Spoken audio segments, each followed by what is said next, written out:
Di Italia, ada sebuah pulau kecil yang terletak di antara Venesia dan Lido. Pulau ini dinamai sebagai Poveglia.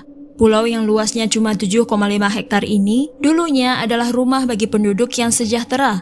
Mereka hidup damai sebagai petani dan nelayan.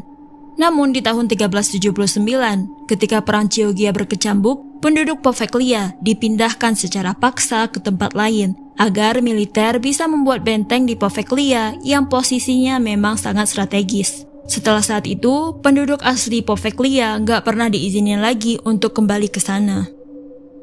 Di saat itu juga, sedikit demi sedikit wabah pes menyebar luas di Eropa, menjadi salah satu krisis kesehatan terbesar saat itu. Hingga di tahun 1776, ketika orang-orang semakin sadar tentang gejala dan penanganannya, pemerintah mengubah Pulau Poveglia sebagai tempat pemeriksaan bagi setiap kapal dan barang-barang yang bakal dibawa masuk ke Venesia untuk mastiin bahwa nggak ada penyakit di sana. Beberapa saat kemudian, ditemukan orang-orang yang tertular penyakit pes di 2 kapal. Poveglia pun diubah menjadi lazaretto atau tempat isolasi sementara untuk orang-orang yang sakit.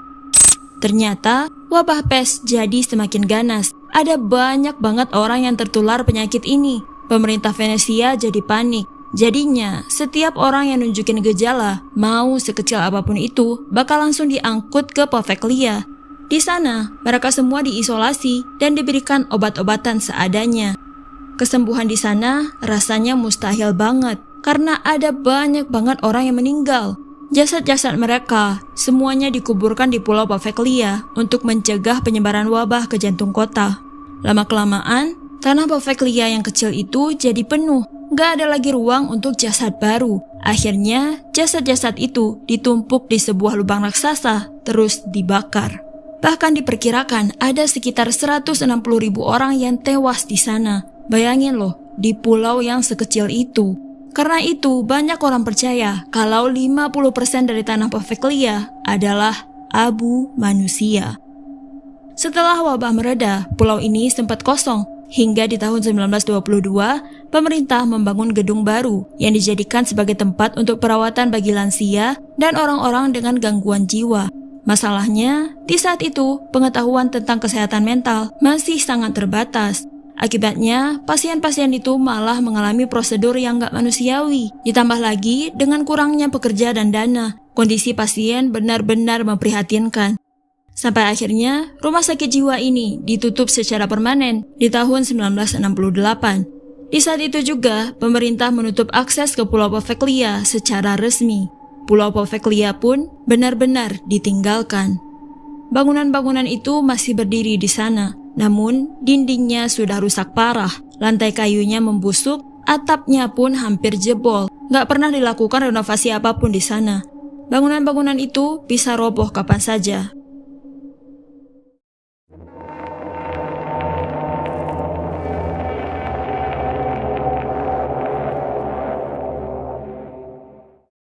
Di tahun 1970-an, Uni Soviet membangun sebuah pembangkit listrik tenaga nuklir yang dinamai sebagai PLTN Chernobyl, yang sekarang lokasinya ada di Ukraina. PLTN ini punya 4 reaktor nuklir yang dirancang untuk memasok listrik dalam jumlah besar bagi wilayah di sekitarnya. Tepat di sebelah PLTN Chernobyl ada kota Pripyat, kota yang sangat modern dan mewah. Banyak orang memimpikan ingin tinggal di sana. Tapi, pemerintah membangun kota itu untuk ditinggali oleh para pekerja di PLTN dan keluarga mereka saja. Singkat cerita, di tanggal 26 April 1986, tim teknisi PLTN Chernobyl melakukan uji coba untuk melihat apakah turbin bisa tetap menghasilkan listrik saat terjadi pemadaman mendadak.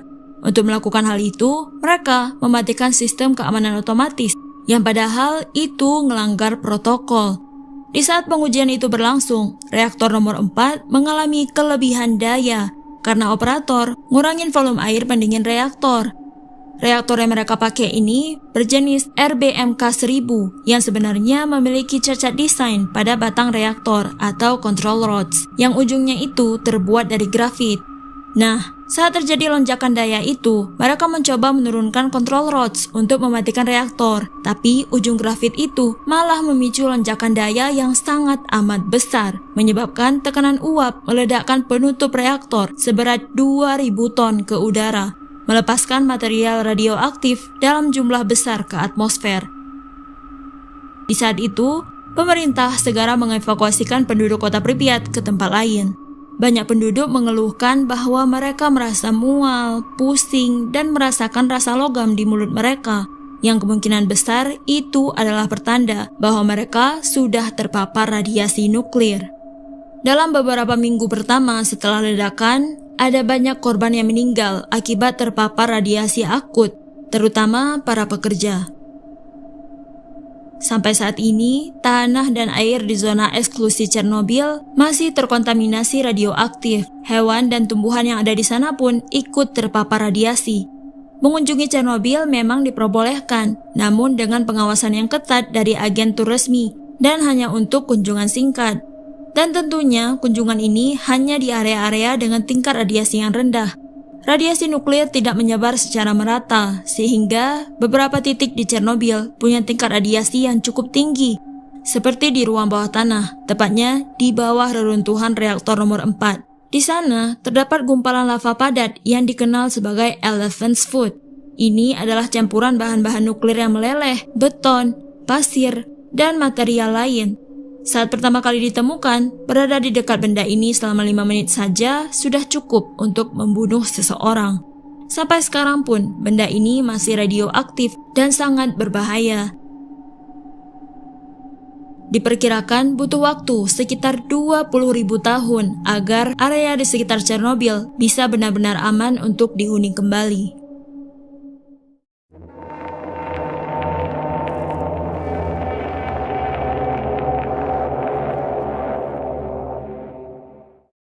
Ada sebuah pulau yang bisa terus bergerak dan berubah bentuk. Pulau unik ini terletak di Samudra Atlantik Utara, sekitar 300 km dari Nova Scotia, Kanada. Ini adalah Pulau Sable. Kata Sable sendiri berasal dari bahasa Prancis yang artinya pasir. Karena pulau ini memang hampir sepenuhnya terbentuk dari pasir. Gak ada batuan keras yang benar-benar mengunci bentuknya, sehingga hantaman arus laut dan angin kencang bisa mengubah bentuknya dan membuatnya berpindah posisi kapan saja. Pulau yang indah ini adalah habitat bagi ratusan ekor kuda liar, anjing laut abu-abu, serta lebih dari 350 spesies burung. Di sini gak ada pohon sama sekali, cuma ada rumputan sama semak belukar aja. Pulau ini kelihatannya indah banget kan? Tapi apa yang pernah terjadi di pulau ini gak indah sama sekali. Pulau ini dikenal dengan julukan Graveyard of the Atlantic atau kuburan Atlantik. Ini tuh bukan sekedar julukan. Julukan ini didapat karena sejak tahun 1583 tercatat ada lebih dari 350 kapal yang karam di pulau ini. Hal ini bisa terjadi karena Pulau Sable terletak di titik pertemuan antara arus teluk yang hangat dan arus Labrador yang dingin.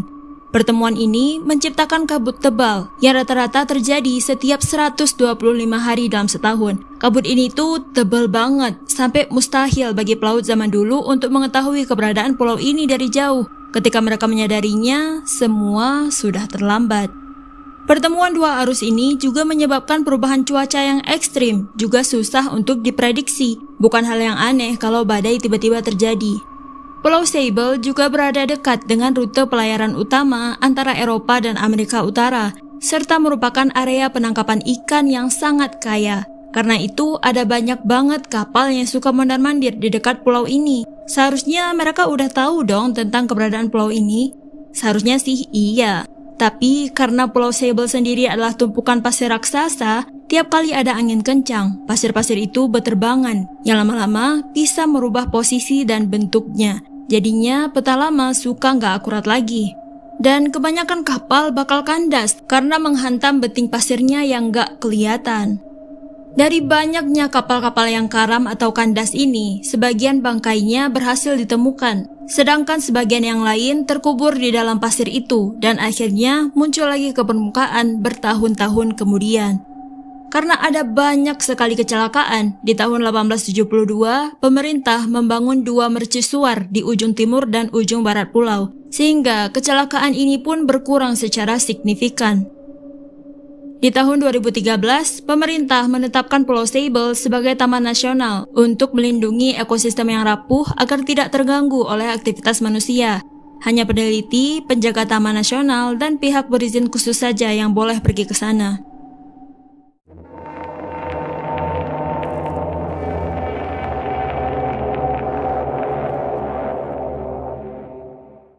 Di daerah gurun yang luas, tepatnya di Nevada, Amerika Serikat, ada sebuah area yang dijaga amat ketat oleh militer agar tidak ada orang asing yang bisa masuk ke sana. Dimulai dari penjaga yang terus berpatroli 24 jam penuh menjaga batas luar tempat itu. Mereka sering dipanggil K-Modudes. Mereka bukan militer, melainkan penjaga swasta, tapi mereka bersenjata lengkap. Biasanya mereka berpatroli menggunakan truk pickup putih dan memantau keadaan sekitar dengan teropong. Masuk lebih dalam, ada pagar besi yang tinggi. Beberapa papan peringatan dipasang di sana. Salah satunya bertuliskan Use of Deadly Force Authorized. Para penjaga diizinkan secara hukum untuk menembak siapapun yang nekat untuk menerobos.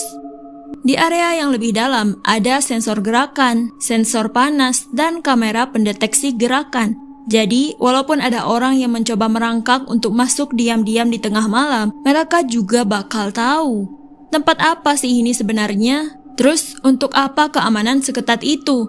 Tempat ini dikenal sebagai Area 51. Pada awalnya, pemerintah atau militer yang bekerja di dalam sana nggak pernah ngasih kejelasan tentang apa yang sebenarnya mereka sembunyikan di dalam sana. Padahal, Area 51 ini udah ada sejak 1955. Orang-orang yang tinggal paling dekat dengan Area 51 ini mengatakan bahwa mereka seringkali melihat benda misterius yang terbang bolak-balik ke Area 51. Benda itu punya bentuk yang aneh banget, super cepat, dan terbang di ketinggian yang gak biasa. Masyarakat percaya kalau itu adalah UFO, objek terbang yang kemungkinan milik alien. Rumor ini terus menyebar, tapi pihak terkait tetap memilih untuk tutup mulut. Kerahasiaan ekstrim inilah yang memicu spekulasi liar dan teori konspirasi bahwa pemerintah Amerika Serikat sedang menyembunyikan bukti keberadaan alien atau bahkan menyimpan piringan terbang alien di Area 51 itu. Hingga akhirnya, di tahun 2013, pemerintah Amerika Serikat secara resmi mengakui keberadaan Area 51 dan menyatakan bahwa tempat itu adalah fasilitas militer rahasia yang digunakan untuk pengujian teknologi canggih dan pesawat eksperimental. Sama sekali nggak ada kaitannya dengan UFO ataupun alien. Jadi, semuanya bermula setelah Perang Dunia Kedua berakhir, tepatnya ketika Perang Dingin sedang berlangsung. Saat itu, Amerika mendengar desas-desus bahwa Uni Soviet punya senjata rahasia yang sangat kuat. Untuk mastiin hal itu, Amerika harus melakukan pengintaian. Mereka pun berhasil merakit sebuah pesawat mata-mata yang bisa terbang mencapai ketinggian 70.000 kaki, baik di waktu siang atau malam, dan juga bisa menembus semua keadaan cuaca. Sekarang, masalahnya, mereka membutuhkan tempat yang sangat terpencil dan tersembunyi untuk menguji pesawat itu. Mereka pun memilih gurun ini yang di sekitarnya dikelilingi oleh perbukitan, sehingga aktivitas mereka gak bisa diintip dari jauh. Sejak saat itu, Area 51 terus digunakan sebagai tempat untuk riset, pengujian, dan pengembangan pesawat mata-mata, drone canggih, serta senjata-senjata hypersonik. Nah, pesawat-pesawat ciptaan mereka itu terkadang punya bentuk yang gak biasa, seperti bentuk segitiga, sangat pipih, atau gak punya sayap belakang. Beberapa pesawat juga dirancang bisa terbang 3 kali kecepatan suara. Hal inilah yang disalahartikan sebagai UFO oleh orang-orang saat itu. Walaupun telah diakui di tahun 2013, sampai saat ini tempat itu masih sangat dijaga kerahasiaannya. Bahkan, pilot militer pun dilarang untuk terbang di atas zona ini. Kalaupun gak sengaja, mereka bakal menghadapi sanksi militer yang sangat berat. Jadi, itu aja guys obrolan kita hari ini. Gimana pendapat kamu? Tulis di kolom komentar. Aku Mori, dan sampai jumpa lagi. Bye!